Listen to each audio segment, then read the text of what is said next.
জুলাই নিয়ে এখন আর আসলে বক্তৃতার কিছু বোধহয় নাই আমাদের কাছে, কারণ এদেশের প্রত্যেকটি মানুষ এই জুলাই গণ অভ্যুত্থানের প্রত্যক্ষদর্শী।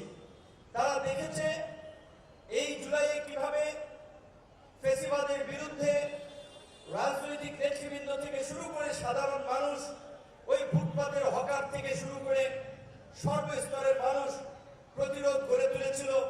যেই প্রতিরোধের মুখে দীর্ঘ ১.৫ দশকের শক্তিশালী স্বৈরশাসক যারা ভারতের দ্বারা পৃষ্ঠপোষকতায় এদেশে একদলীয় শাসন কায়েম করেছিল, এদেশের নির্বাচন ব্যবস্থাকে নির্বাসনে পাঠিয়ে গণতন্ত্রকে ধ্বংস করেছিল, জনগণের অধিকার কেড়ে নিয়েছিল এবং বাংলাদেশকে একটি নরকে পরিণত করেছিল, যেখানে গুম খুন হামলা মামলা ছিল, নিত্য নৈমিত্তিক ঘটনা। সেই বাংলাদেশের কথা এদেশের প্রত্যেকটি মানুষের হৃদয়ে গাথা, এদেশের প্রত্যেকটি মানুষের চোখের সামনে সেই দৃশ্য জ্বলজ্বল করছে। এবং এই জুলাইয়ে কিভাবে আইন শৃঙ্খলা বাহিনীকে ব্যবহার করে বিল্ডিং এর ছাদ থেকে, হেলিকপ্টার থেকে গুলি করে নিরীহ নিরস্ত্র জনগণের উপরে গুলি চালিয়েছিল, হত্যাযজ্ঞ চালিয়েছিল।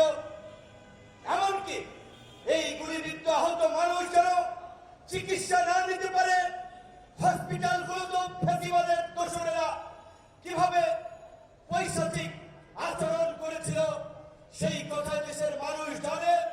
কাজে এটি নিয়ে আমার আর খুব বেশি কিছু বলার নাই, কিন্তু আমি শুধু স্মরণ করিয়ে দিতে চাই, আজকে এই 12ই ফেব্রুয়ারি নির্বাচনের মধ্যে দিয়ে বিএনপি সরকার ক্ষমতা আসার পরে আমরা দেখেছি ওই দিনের ভোট রাতে করার কারণে, গুম খুনের কারণে ফ্যাসিবাদের ঘনিষ্ঠ সহযোগী ছিল যারা, সেরকম কতিপয় সরকারি চাকরিজীবীকে চাকরিচ্যুত করা হয়েছে। এই কাজটি করার দরকার ছিল অন্তর্বর্তীকালীন সরকারের সময়।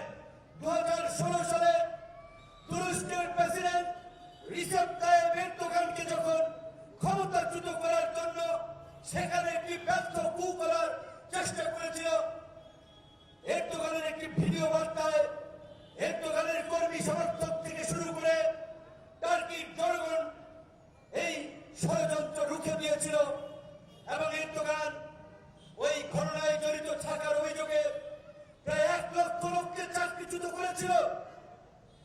আজকে 17 বছরের এই ফ্যাসিবাদী শাসনকে যারা টিকিয়ে রেখেছিল, সেটা শিল্প কলকারখানার মালিক ব্যবসায়ী থেকে শুরু করে সাংবাদিক, দলীয় নেতা কর্মী, প্রশাসনের মধ্যে থাকা আপনারা, এদের অন্তত 17,000কে চাকরিচ্যুত করার দরকার ছিল।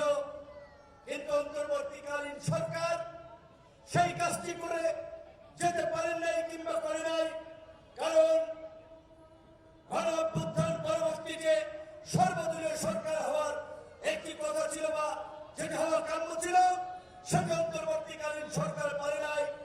তারা এই দেশের ছাত্র জনতার সেন্টিমেন্টকে ব্যবহার করে কতিপয় ছাত্র নেতা যেভাবে এই আন্দোলনকে ছিনতাই করেছে, আন্দোলন